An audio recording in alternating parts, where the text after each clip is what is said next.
Many people are keen to ensure they reduce their estate's future liability to inheritance tax by engaging in tax planning to reduce or mitigate the tax bill.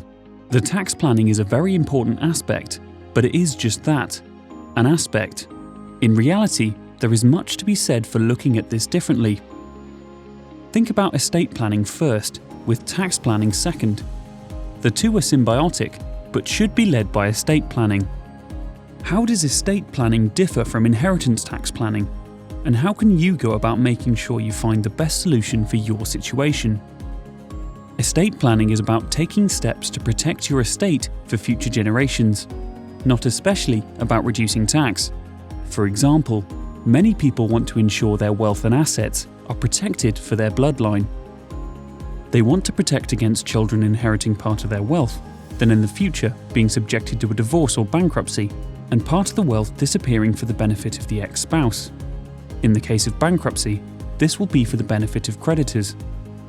Making plans today to ensure wealth and assets remain in the bloodline and future inheritors are themselves protected is an example of estate planning. Any inheritance tax planning becomes part of the wider estate planning exercise. For many, this requires a delicate balance between the needs of the individual or couple today and the future well-being of their beneficiaries.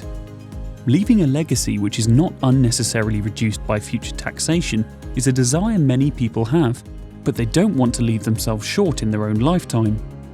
Outright and large gifts can be complicated by this contradictory position, but major gifts also often require the donor living 7 years. Then there may be reservations about when an individual is comfortable for their offspring or beneficiaries to receive the gift. We also have to factor in that future governments might introduce more stringent rules and tax rates. It's a complex position, but the good news is there are ways to plan for inheritance tax, which can deal with most, possibly all of these factors. You just need the right solution and suitable advice. There are inheritance tax exemptions and allowances. Making sure these are properly used is a simple but highly effective step. There are gifts, which can be made on a regular basis in a drip feed fashion. For example, every individual can make a gift of £3,000 per year, which is immediately outside of the tax loop. There are investment schemes, such as the Enterprise Investment Scheme, where the value of the invested sum is outside of an estate for inheritance tax purposes after just 2 years. Which of these or other possible tax-saving options work best for you will be dependent on your circumstances and wider estate planning. How you use these will be subject to a skilled appraisal of your situation, aligned to your wishes.